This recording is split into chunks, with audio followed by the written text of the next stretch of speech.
अस्सलाम वालेकुम, मैं हूँ शान से। उम्मीद करती हूँ कि आप लोग बिल्कुल ठीक होंगे। इंडिया और इंग्लैंड के दरमियान लॉर्ड्स में तीसरा टेस्ट मैच जारी है और इस टेस्ट मैच से पहले जो बातें की जा रही थी कि ये जो कंडीशन है या फिर जो पिच है, विकेट है, वो बनाई जाएगी इस तरह के जिससे पेसर्स को, फास्ट बॉलर्स को फ़ायदा हो। क्योंकि इंग्लैंड की टीम ने ये रिक्वेस्ट की थी कि जो पहले 2 मैचेस थे वो बिल्कुल ये बैटिंग फ्रेंडली कंडीशंस थी, जिसकी वजह से फास्ट बॉलर्स को एज़ सच हेल्प नहीं मिल पाई। लेकिन इस मैच से पहले जब पिक्चर सामने आई सोशल मीडिया पे कि इस तरह की विकेट बना दी गई है, तब काफ़ी लोगों का ये कहना था कि फट्टा विकेट है और काफ़ी लोगों का ये कहना था कि पिच के ऊपर ग्रास है, जिसकी वजह से जो हेल्प है वो बॉलर्स को मिलेगी। आज जिस तरह डे 1 का कह लें कि इख्तिताम हुआ है, एंड हुआ है, उसके बाद ये चीज़ देखी गई है कि जो पिच है या फिर सरफेस है, बिल्कुल पूरी तरह से ना बॉलर्स को हेल्प दे रही है, ना ही बैटर्स को दे रही है। बैटर्स के लिए तो बहुत ज़्यादा मुश्किल पेश आ रही है। लेकिन वही बात है, कुछ ऐसी कंडीशंस, कुछ ऐसे ग्राउंड्स होते हैं जहाँ पे आपको अपनी बैटिंग या फिर अपनी बॉलिंग दिखानी होती है। वो कंडीशन इतनी आपकी बैटिंग या बॉलिंग पे उस तरह से असरअंदाज नहीं होती। आपको खुद ही कुछ करना है कि अगर आपको लगता है कि ये ज़रा कंडीशन मुश्किल है बैटर्स के लिए, तो वहाँ पे बैटर्स जो हैं टाइम लेते हैं, उसके बाद जाके रन्स बनाना शुरू करते हैं। और ये जो पिच है, इसके बारे में जो कि मैंने अल्फाज बोले हैं, बिल्कुल ठीक बोले हैं कि ऐसी पिच पे शुरू में आप टाइम लेते हैं और उसके बाद जब आपको समझ आ जाती है कि क्या है यहाँ पे, किस तरह से खेलना है, तो फिर आपके लिए बहुत ईजी होता है। तो सेम इस तरह की कंडीशन थी। वैसे भी लॉर्ड्स में हमेशा से ऐसी कंडीशन देखी जाती है, जिस तरह कल भी मैंने बात की थी कि जो एवरेज स्कोर है पहले इनिंग्स में वो 300 330 तक ही जाता है। इसी तरह इंग्लैंड की जो टीम ने 251 4 विकेटों के नुकसान से बनाए हैं डे 1 के एंड पे। और ज़ैक क्रॉले और बेन डकेट जो दोनों ओपनिंग बैट्समैन हैं, उस तरह से अच्छा स्टार्ट नहीं दे पा रहे। पिछले मैचेस में भी हमने ये चीज़ देखी, काफ़ी लैग करी यहाँ पे टीम, तो फिर बाद में नीचे वाले बैटर्स को आके रन बनाने पड़ते हैं और कभी वो उस चीज़ में कामयाब हो जाते हैं, कभी जल्दी आउट हो जाते हैं। लेकिन खैर ज़ैक क्रॉले जो हैं फिर 18 पे शायद आउट हो गए थे, बेन डकेट भी जो हैं 23 ही रन्स बना पाए। लेकिन यहाँ पे नितेश कुमार रेड्डी, जिनको काफ़ी ज़्यादा तनकीद का निशाना बनाया गया पहले एक मैच के बाद और कहा गया कि आईपीएल से जब आप टैलेंट लेकर आएंगे तो फिर ये होगा। लेकिन उन्होंने लंच से पहले ही 2 विकेटें हासिल की और एक ही ओवर में दोनों विकेटें थी।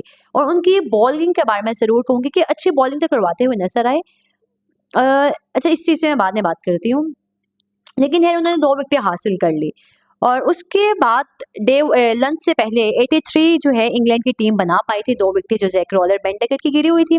लेकिन जैसे ही रूट की और उसके बाद ओली पॉप की जो एक पार्टनरशिप बिल्ड हुई, उससे काफ़ी इंग्लैंड को फ़ायदा हुआ और वहाँ पे आके कह लें कि एक ज़रा सुकून वाली चीज़, वरना अगर वहाँ पे एक मज़ीद विकेट गिर जाती तो वो एक लाइन ही लग जाती है।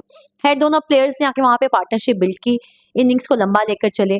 लेकिन ओली पॉप भी 44 ही रन्स बना पाए और उसके बाद हैरी ब्रूक क्या ही खूबसूरत डिलीवरी थी बुमराह की, जो कि जिस पे हैरी ब्रूक जो है आउट हुए हैं और खैर वो भी 11 रन्स बना के चले गए। लेकिन एक वो प्लेयर, मैं कहती हूँ क्या ही बात है उस प्लेयर की। अगर आप उसकी एज देखें, फिर उसके बाद अगर आप उनकी बैटिंग देखें, फिर रिकॉर्ड्स देखें, 50s देखें, 100s देखें, तो वो लगातार ही कह लें कि रेड बॉल क्रिकेट में खुद को मनवाई जा रहे हैं। मतलब हर मैच में, हर गेम में, हर सीरीज में आके कुछ ऐसा करते हैं कि जिसके बाद मुझे लगता है कि शायद वो एक ऐसे बैटर हैं, इतने काम, इतने पुरसकून, खामोशी से आए, अपनी बैटिंग की और चले गए।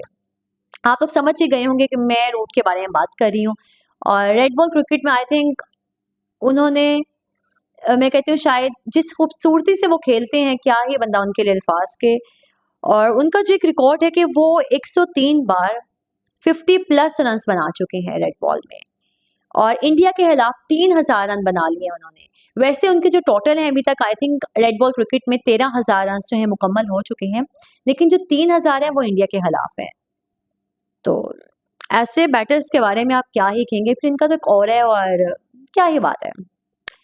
खैर सचिन तेंदुलकर का एक ये रिकॉर्ड है कि उन्होंने 68 50s बनाई हुई हैं, लेकिन उनकी 329 इनिंग्स में है।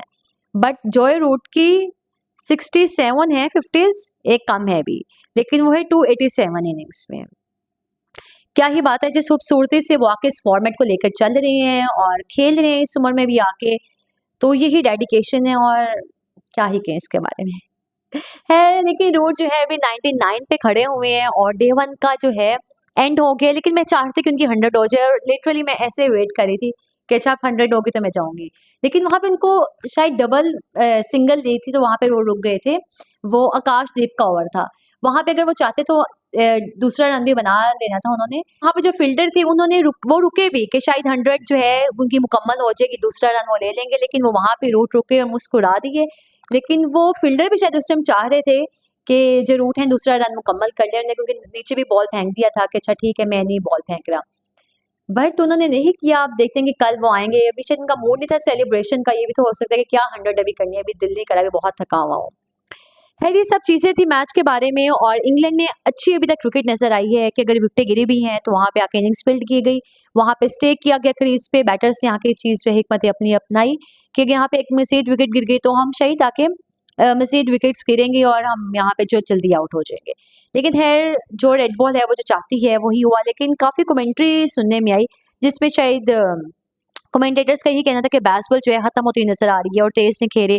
फिर एक क्लिप भी देखा गया या फिर एक मैच के दौरान ये चीज़ हुई थी कि सिराज ने आई थिंक कोई ऐसे अल्फाज कहे थे कि बैसबॉल शायद नज़र नहीं आ रही है, कुछ इस तरह के थे, अब मुझे नहीं याद, मैं तो ऐसे तब कमेंट्री नहीं सुनी, बाद में देखा था।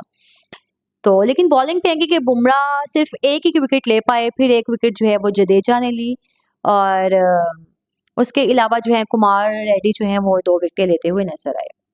लेकिन यहाँ नजरसानी करेंगे पाकिस्तान क्रिकेट के ऊपर के जो कैंप लगा दिया गया कराची में, टीम ने जाना है बांग्लादेश, लेकिन उसमें ऐसे प्लेयर्स भी मौजूद हैं या फिर ऐसे प्लेयर्स भी नजर आए हमें जो कि बांग्लादेश नहीं जाएंगे, स्क्वाड का हिस्सा नहीं है। बाबर आजम शहीन भी नेट में प्रैक्टिस करते हुए नजर आए, फिर नसीम शाह भी थे। लेकिन एक ऐसी खबर जो कि पिछले दिनों काफ़ी गर्दिश भी करती है सोशल मीडिया पे, जिससे बात करना ही शायद एक बेतुक्का था, फजूल चीज़ थी, लेकिन काफ़ी सहाफ़ियों ने, काफ़ी लोगों ने इस चीज़ पे बात भी की और काफ़ी अच्छी उनकी रीच भी आई। तो खैर वो ये थी कि बाबर आजम को बतौर विकेट कीपर के तौर पे उनको कहा गया कि आप अगर अपनी विकेट कीपिंग के पे काम करेंगे तो आपको टीम है, मतलब एक फजूल सी चीज़ है शायद। और ऐसी खबरों पे तो ध्यान भी नहीं, मतलब एक प्लेयर जो कि इतने लंबे टाइम से पाकिस्तान क्रिकेट के साथ है और बतौर बैट्समैन जो है वो खेलते हैं, उसके बाद आप आके एंड पे जब उसको अपने एक फॉर्मेट से निकाल लेते हो, आपने नई बात निकाल ली कि कोच ने कह दिया, माइक हैसन ने, कि आप विकेट कीपर के तौर पे आपका एक चांस बन सकता है, तो आप ये चीज़ करिए। लेकिन जब आज उनसे मीडिया टॉक में पूछा गया तो उनका यही कहना था कि ऐसा तो कुछ भी नहीं है, वो हमेशा से एक बैट्समैन के तौर पे टीम में रहे हैं और अभी भी उनसे यही हम डिमांड करते हैं। लेकिन साथ ही जब हसन अली के बारे में पूछा गया, क्योंकि Hasan Ali I think deserve करते हैं, क्योंकि T20 में 2025 में अब तक अगर देख लें विकेटें जो सबसे ज़्यादा किसी भी बॉलर ने ली वो हसन अली ने ली है। तो जब उनसे पूछा गया तो उन्होंने कहा कि इस सीरीज में वो हिस्सा नहीं होंगे, लेकिन वेस्ट इंडीज़ में आपको नजर आएंगे हमारे साथ। और है उन्होंने काफ़ी अच्छी बातें भी की, और जो मान भी सकते हैं कि आप ठीक हैं, आप उनकी बातों से इत्तेफाक भी करेंगे। खैर तो ये सब चीज़ें थी, वहाँ पे टेस्ट मैच जारी है, यहाँ पे जो है आगे बांग्लादेश टूर होगा। और इस पे आपका क्या कहना है और क्या लगता है कि लॉर्ड्स में कौन सी टीम जो है कल के दिन डोमिनेट करेगी? लेकिन आज इंग्लैंड ने जिस अंदाज में क्रिकेट खेली, आई थिंक बेसबॉल को तो नाम आप बेसबॉल तो नहीं कह सकते, बट अच्छी क्रिकेट खेली। और इसी के साथ इजाज़त है, अपना बहुत सारा ख्याल रखिएगा, अल्लाह हाफ़िज़।